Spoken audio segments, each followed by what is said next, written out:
Fala pessoal, Lucas aqui e essa é a nossa aula 1 do nosso curso Torne-se um Analista de Dados Fácil.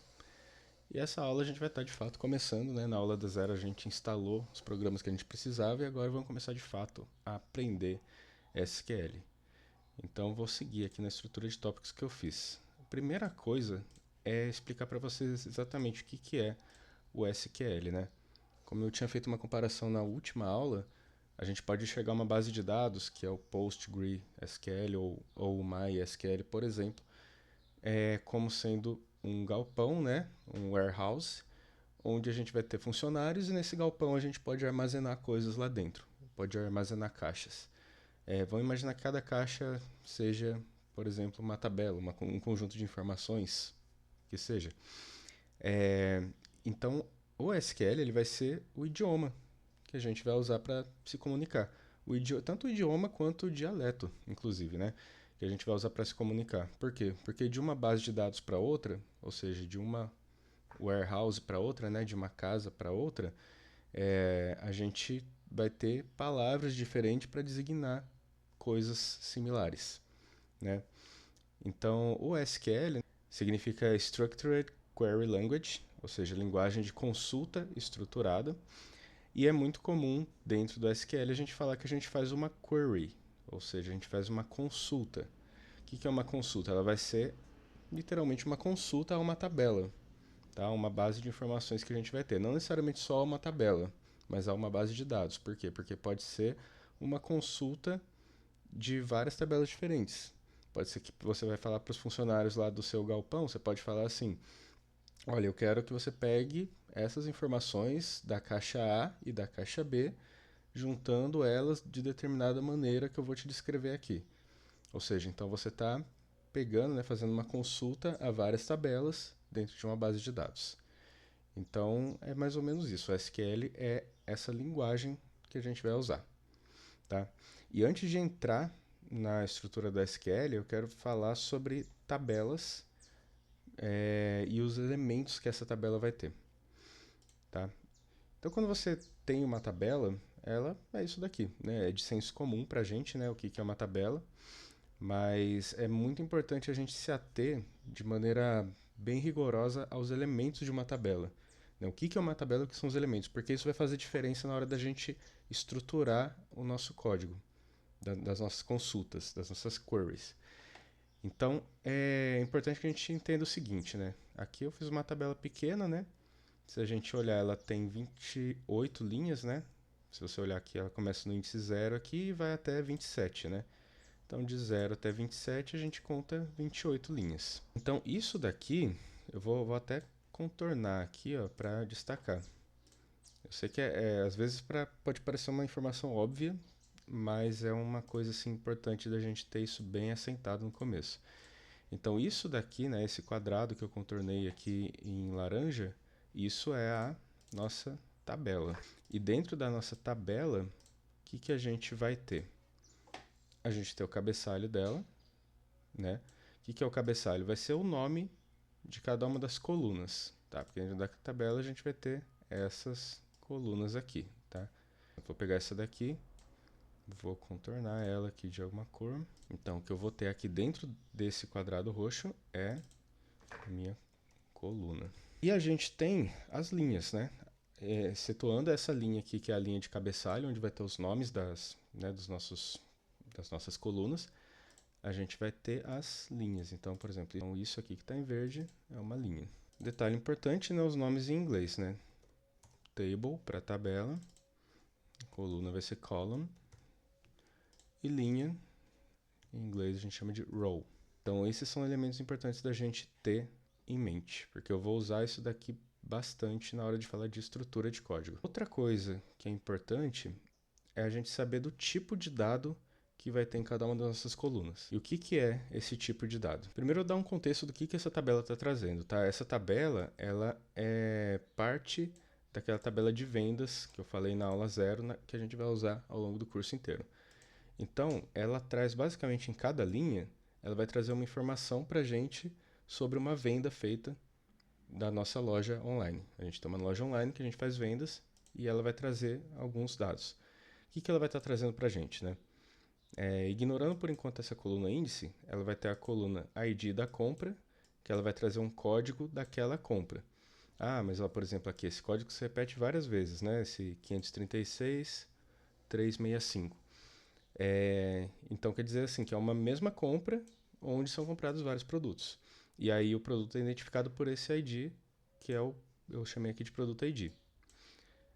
Associado ao produto a gente tem uma descrição do que ele é, né? Por exemplo, aqui ó, White Metal Lantern, ou seja, uma lanterna metálica branca. Aqui a gente vai ter a quantidade de produtos que foram comprados, né? Desse mesmo produto aqui. A data da compra, o preço unitário, né? Então o preço que custou cada uma delas. E o ID do cliente, então uma identificação do cliente que está fazendo aquela compra. Aqui a gente tem país, que no contexto ali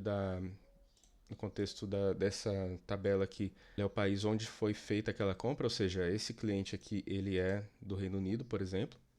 Então, ele fez a compra através do site, estando ele lá no Reino Unido. E aqui eu coloquei uma coluna a mais, só a título didático, para a gente explorar um pouco depois. Então, é uma coluna que não tem na tabela, mas eu coloquei aqui para uma explicação. Então, ela identifica se essa compra foi feita à vista, né? Se não for feita à vista, foi feita a prazo. E aí ela só vai ter uma identificação aqui de true e false para dizer se ela foi ou não feita à vista. A gente pode pensar no tipo de dado de cada uma dessas colunas. Então, olhando em todas na ordem, a gente olha e começa por essa daqui, que é o índice, que eu não expliquei dentro do contexto, mas esse índice é só uma numeração de linhas. Então, aqui, o que a gente pode esperar? Que o tipo de dado daqui, ele seja um número inteiro. Então, continuando aqui, ID da compra, aqui a gente vê que a gente vai ter só números, né? E não vai ser um número fracionário, tipo 536.365,07. Não, vai ser um número inteiro também. Então, provavelmente, a gente vai querer número inteiro aqui. A ID do produto, o que acontece? Ó, você percebe que tem alguns numéricos, mas tem alguns que vêm com uma letrinha também. Se ele vem com uma letrinha, ele não pode ser um número inteiro. Se você tem letra no meio, ele não pode ser número, então você tem que apelar para texto. Então isso daqui provavelmente vai estar armazenado em formato de texto. Descrição, palavras, letras, isso daqui está na cara, né, que é texto também. Quantidade. Quantidade de itens, você vai comprar um item, né? Você não vai comprar... A gente não está falando de itens a granel, né? Então a gente vai ter só uma quantidade inteira de um determinado item. Então também número inteiro. Data da compra tem um tipo especial, né? Um tipo diferente. É um tipo de dado que a gente chama de data mesmo. Preço unitário, aqui sim, diferente dessas situações aqui, né? A quantidade, aqui sim a gente tem coisa fracionária, né? A gente não tem só tipo R$2, a gente tem 2,55. Então aqui sim a gente vai pensar em número fracionário. ID do cliente, né? Aqui a gente está vendo só números, então, de novo, número inteiro. País, nome do país, texto. E aqui vai entrar um tipo de dado diferentinho, que na verdade é bem simples.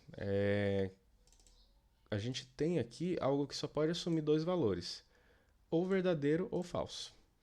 É como se fosse um sim ou não. Quando é assim, a gente chama esse tipo de dado de booleano. Em inglês vai ficar bool. Bool é uma abreviação, né? Fica boolean, na verdade. Então, esse é um tipo de dado especial que só pode assumir esses dois valores. Como que fica isso se a gente for traduzir para o inglês, para os termos que a gente usa em SQL? O número inteiro, a gente pode tanto usar int quanto big int. E por que int ou big int? Isso tem a ver com o tamanho do armazenamento do dado ali. Então, de forma geral, para evitar qualquer problema, sempre a gente vai pensar em big int para número inteiro. Tá? Então, tudo que a gente tiver número inteiro aqui, a gente vai jogar big int. Texto, a gente vai usar esse tipo aqui, ó, varchar. Ah, por que varchar? Varchar vem de caractere. Tá? Onde tiver texto, vai ser varchar. Agora, para número fracionário, a gente vai usar o float. Float, inclusive, é usado em praticamente tudo quanto é linguagem de programação para designar número fracionário. O tipo de data é, só traduzir para inglês, date. E por fim, como eu já cantei a bola aqui, né? Boolean é o tipo de dado booleano que designa verdadeiro ou falso. Aí, agora vem a parte que a gente realmente aprende a mexer com SQL, tá? Eu fiz esse pedacinho aqui, eu vou até contornar ele. Isso daqui é como se fosse o campo onde a gente vai escrever o código para fazer alguma coisa aqui, para fazer uma consulta dentro dessa tabela. E só lembrando, né, o nome dessa tabela aqui, né, que é isso daqui que, lembra que eu contornei isso tudo de laranja, é vendas, é o nome dessa tabela. E a gente tem as colunas com os nomes aqui no topo de cada coluna. Uma coisa que já é uma boa prática da gente pegar, você nunca vai pegar nomes que tenham caracteres especiais. Por exemplo, aqui, descrição. Tem C cedilha e tem A com til. Você não vai pegar isso, né? Ponto em nome também não.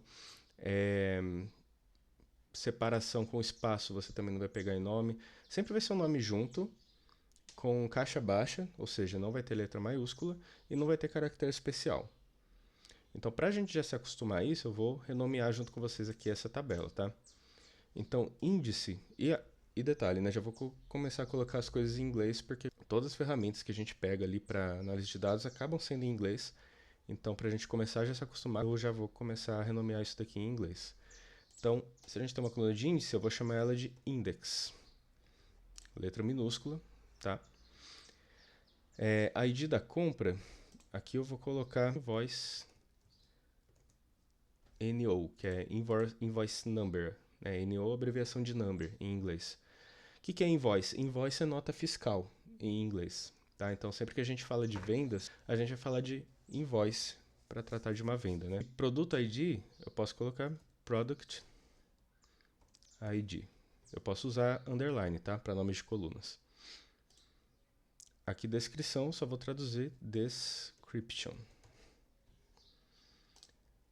Aqui, quantidade, quantity. Data da compra, eu vou colocar invoice date, que eu acho que é o nome que está lá na tabela venda. Preço unitário, eu vou colocar unit underline price. ID do cliente, eu vou colocar client ID. E país, eu vou colocar country, que é país em inglês. Então, dada essa tabela, vou começar a falar como que a gente opera isso daqui, pensando em linguagem de SQL, que é esse lado aqui. De início, eu já vou colocar 3 palavras que são importantes aqui para a gente fazer uma primeira consulta, né, uma primeira query dentro do SQL. Então, a gente vai ter select, a gente tem from e a gente tem limit. Tendo essas duas aqui sempre presentes e limit não necessariamente presente, tá? Mas o que é o select? O select, né, selecionar, você está simplesmente falando, selecione essas colunas. Então, o select ele vai falar, então entre o select e o from, ou seja, nesse espaço aqui, a gente vai estar colocando basicamente as colunas que a gente quer. From significa de, né? Ou seja, de onde, né? Quando a gente fala em inglês, de onde você é? Where are you from? Então, from significa de. Então, selecione as colunas, essas colunas, de. Aí, nesse de, o que você vai colocar? Você vai colocar as tabelas de onde você quer puxar essas colunas. Então, no caso, se a nossa tabela é vendas, que é essa daqui, então eu vou botar nesse espaço aqui as minhas tabelas. As minhas tabelas, a minha tabela. Né? De certa forma, vai ser a minha tabela. Porque você pode compor uma tabela de outras tabelas, que é um tópico que a gente vai ver mais pra frente, mas, a rigor aqui, o que a gente faz é colocar a nossa tabela. Tá? Então, essa estruturazinha aqui é importante. Depois dela, esse limite ele se trata de linhas. Basicamente, eu vou estar fazendo o quê? Eu vou estar limitando qual o número de linhas que eu quero que venha. Então, por exemplo, o que acontece aqui se eu fizer o seguinte código aqui? Então, vamos guardar essa estrutura aqui. Então, o que acontece se eu quiser, por exemplo, selecionar as colunas Product ID e descrição? Né? Com isso, eu teria a identificação do produto e a descrição dele aqui. Então eu falo select, lembrando que aqui eu vou colocar as colunas. Product ID, separado com vírgula, tá? E description. Coloquei na mesma linha. Posso dar um enter aqui entre elas? Posso. Description. Beleza. O importante é ter a vírgula, tá? Entre as colunas que a gente está selecionando. Se eu quiser selecionar mais uma coluna aqui, eu ia colocar vírgula e a coluna que eu quero aqui embaixo. Tá? Mas como eu quero só essas duas aqui de exemplo, vou colocar só isso. Se eu rodasse o meu código dessa maneira aqui, ele ia dar erro. Por quê? Porque eu não estou identificando de onde eu estou tirando. Tá? Inclusive eu vou apagar esse limit aqui, para a gente ir construindo os códigos e pensando no que seria o resultado ao longo do caminho. Se eu rodasse assim, ele daria erro. Então eu preciso colocar a tabela de onde eu estou tirando. Então from, qual que é a minha tabela? Vendas. Então eu vou colocar from vendas. Eu poderia, ao invés de escrever aqui em frente? Poderia. From vendas. Poderia escrever assim. O código aceita. Mas eu gosto de organizar, e na verdade isso é uma boa prática, a gente organizando a estrutura do nosso código para facilitar a nossa própria leitura e a leitura de outras pessoas. Beleza, se eu rodar isso daqui, o que o código ia me dar de retorno? Ele ia basicamente me retornar isso daqui, ó. Ele seria o produto desse código aqui. Aí lembra que eu falei do limit, né? O que o limit faz? Eu poderia colocar aqui, limit, e no limit eu coloco quantas linhas que eu quero retornar.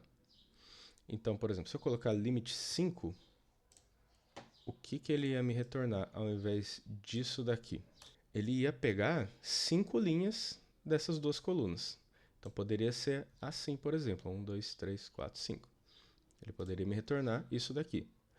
Mas ele ia pegar na ordem aqui? Não. Quando você coloca limit, ele meio que faz um cálculo lá dentro, né, do programa e ele pega alguma amostra aleatória. Ele não necessariamente vai pegar na ordem, não vai pegar as 5 primeiras, né? Ele vai pegar uma ordem aleatória. Então isso é uma coisa importante de se observar.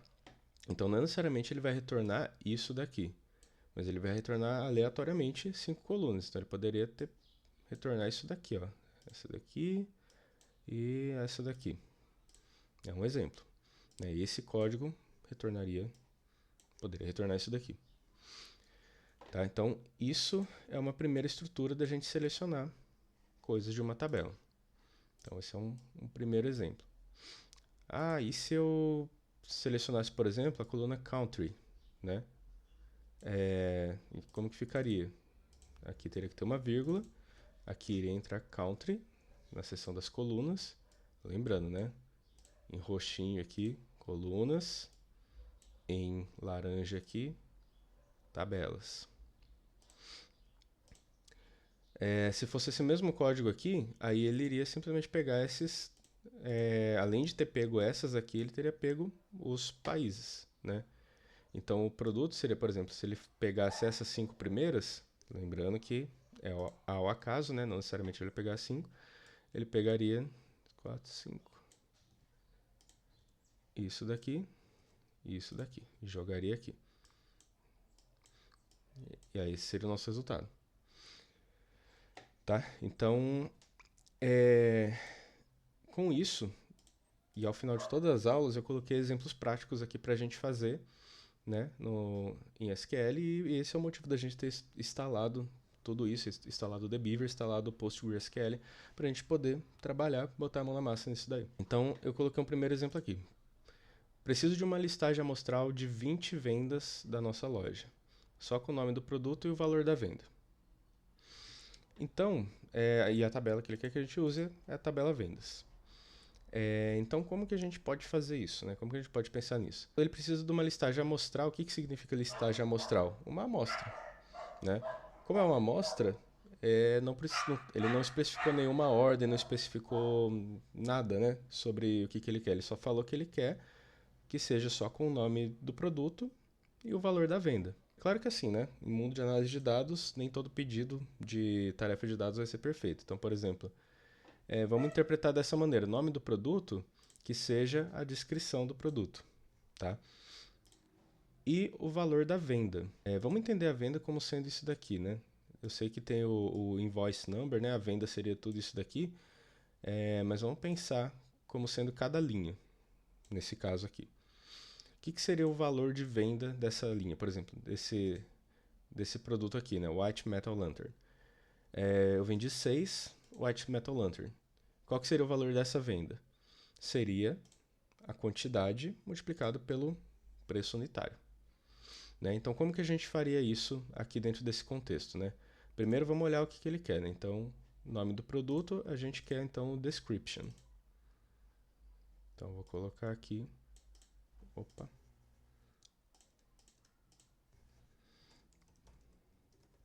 Description. Isso vai ser o nome do produto. Como que a gente faz o valor de venda, né? O valor de venda vai ser quantidade multiplicada pelo preço unitário. Então a gente pode colocar direto aqui, ó, quantity, e a gente faz vezes, né? O asterisco, ele é um sinal algébrico para multiplicação, tá?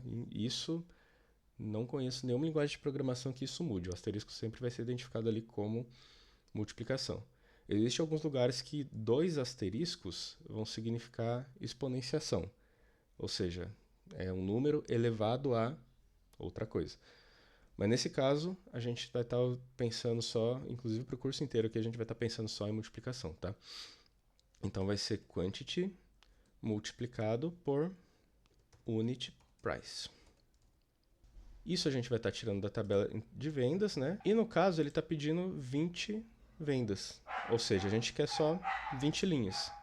Claro que aqui não tem 20 linhas, né? Mas na nossa tabela original de vendas, como eu vou mostrar daqui a pouco, tem milhares de linhas. Então, para a gente pegar 20, a gente tem que vir aqui no limit, pegar só 20.